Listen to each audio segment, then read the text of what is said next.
Welcome to week 5. We're looking at unauthorized access and security breaches. So what we're going to look at this week, we're going to be looking at how to discuss the U.S. and federal and state laws that have been passed to protect the information within your company. Understand what the costs are if there is a security breach. We're also going to look at how access controls and what some of the methods of failure we're going to look at, and discuss security breaches and their implications. We'll also look at what is a security breach. What does it mean if someone gets into our system? So one of the first things we're going to look at are what some of the federal laws are. Espionage from company to company, also computer hacking. What are some of the things? Phishing we're going to be looking at. State laws. Every state has some laws. The one that the book covers in detail is California state law, but you should always look at what your state laws are to make sure you're following them. If you're dealing with public information, you need to make sure that you have the right type of security in place. Last week we looked at some of the federal laws, HIPAA. Every time you go to whether you're going to your doctor, you're going to a drugstore, they have to protect that information. Well, if you're in IT, you have to protect the information of everything that's going on. If your business is traded on the stock exchange, you have laws you have to follow. Now, what does it mean when there's a failure? Well, we're going to cover that in detail, right down to whether it's a computer failure or someone just walking in the front door. Where is your computer company? Where is your data warehouse? How is it protected? Who has access to it? These are all the things that are going to affect what happens. We're going to look at what social engineering does. What does that mean?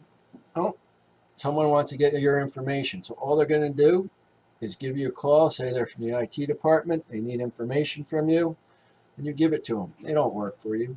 Very few IT departments will ever ask for your ID and password. If they do, question it. So what do we have to do this week? Let's take a look. So we are in week 5. So week 5, we are going to be looking at, as I said, that information on security breaches. So our weekly assignments, you're going to have your reading assignment, which is chapter 5. You definitely want to get that done. You're going to have your journal article at the end of the week. You're going to write your journal. You're going to have your weekly discussion questions that you're going to be looking at. So you're going to read the question and answer that.